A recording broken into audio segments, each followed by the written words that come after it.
Welcome back to The Explainer. Today, we're diving straight into something absolutely crucial and honestly pretty fascinating. We are taking a deep dive into the complex world of chemical product safety. We're going to explore exactly how the industry manages the invisible building blocks that literally make up our modern economy. I really want you to think about this question for a second.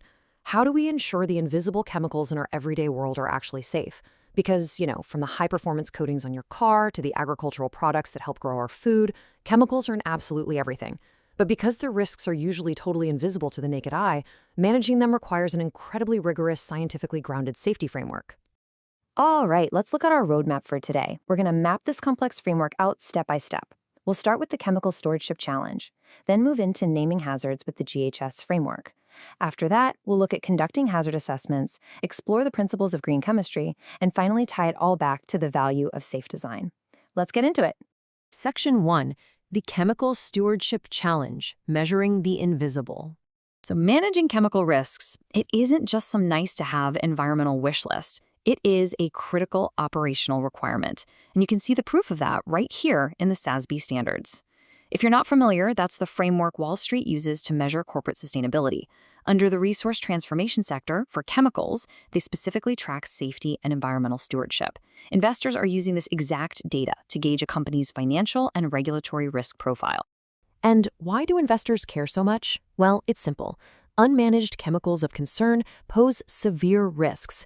We're talking about potential impacts on human health and the environment during the use phase. That period when a customer is actually using the product.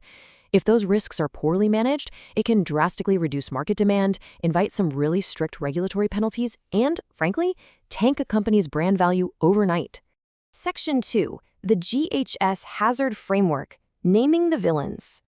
Okay, before we can manage a risk, we have to know exactly what we're dealing with, right? The core of this process relies on the GHS, or the Globally Harmonized System of Classification and Labeling of Chemicals. Basically, think of this as the universal language. It's the standard that chemists, regulators, and manufacturers all over the world use to flag dangerous substances based on their intrinsic traits.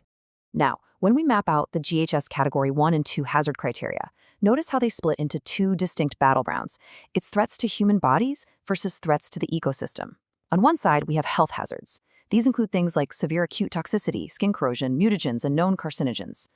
On the other side, environmental hazards track things like aquatic toxicity, bioaccumulation potential, and hazards to the ozone layer. This clear separation is exactly what allows scientists to target the specific kind of risk a chemical poses. Section 3. Conducting hazard assessments, the digital stress test. Once hazards are categorized, we enter the intervention phase. You can really think of this hazard assessment process as a rigorous digital stress test. First, chemists identify the specific hazard, and they're literally running computer-simulated hazard assessments on new formulations to figure this out. Second, they implement health, safety, and environmental measures to manage that risk. Third, they meticulously document their findings. And fourth, they communicate those measures all the way down the supply chain. Ultimately, the goal here is practical safety. Hazard assessments ensure that even if a product contains a chemical of concern, it can still be safely used for its intended purpose.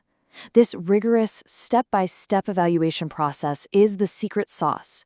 It's what allows chemical companies to proactively manage toxicity risks long before a single drop of a product ever hits the market. Section 4. Principles of Green Chemistry, the Proactive Solution. But hey, what if we could avoid hazardous chemicals entirely? Enter the true heroes of our narrative here, the scientists who are redesigning materials from the ground up, framed completely by the 12 principles of green chemistry. Instead of just trying to manage toxicity after the fact, they are engineering safer alternatives right at the formulation stage. They synthesize chemicals with low toxicity, they swap in safer solvents, reduce unnecessary derivatives, and, this is huge, they design for degradation. That ensures the chemicals break down harmlessly in the environment at the end of their life cycle. It's a total game changer.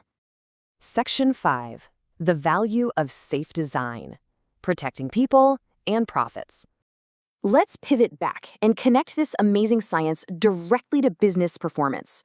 Remember those SASB standards we talked about earlier?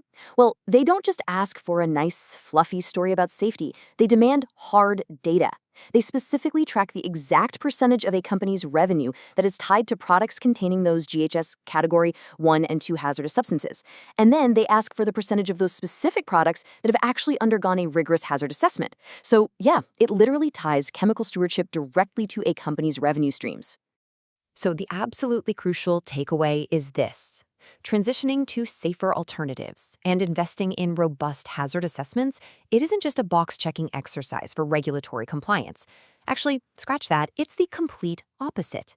It is a strategic engine for corporate success. By utilizing green chemistry, companies drive their competitive positioning. They satisfy the massive growing consumer demand for safer products, they increase their market share, and fundamentally, they protect their long-term brand value.